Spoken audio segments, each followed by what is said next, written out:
लक्ष्मी नारायण कथा। एक बार जब दोनों की महत्ता में से कौन अधिक महत्वपूर्ण है, इस पर बहस बढ़ जाती है, तब नारायण भगवान इस तथ्य को समझाने के लिए एक परीक्षा का आयोजन करते हैं। भगवान नारायण ब्राह्मण का भेष बनाकर एक गांव में जाते हैं और वहां के मुखिया से कहते हैं कि वह उस स्थान पर श्री नारायण का पूजन करना चाहते हैं। गांव के मुखिया उनकी बात मानकर उन्हें एक निवास स्थान देते हैं। उनके लिए कथा के स्थान का बंदोबस्त भी करते हैं। गांव के सभी लोग उस कथा में प्रतिदिन शामिल होने लगते हैं। ऐसे में लक्ष्मी जी अपनी स्थिति को नजरअंदाज होते देखती हैं तो वह भी भेष बदलकर एक वृद्ध स्त्री के रूप में वहां पहुंच जाती है।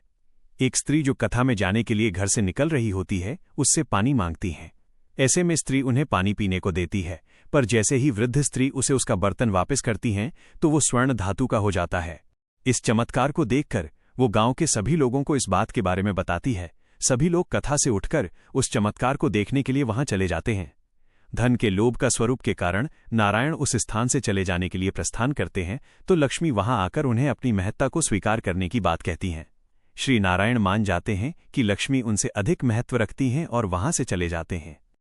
ऐसे में लक्ष्मी जी उनके जाने से दुखी होकर जाने लगती हैं तो गांव के लोग उन्हें रोकने लगते हैं।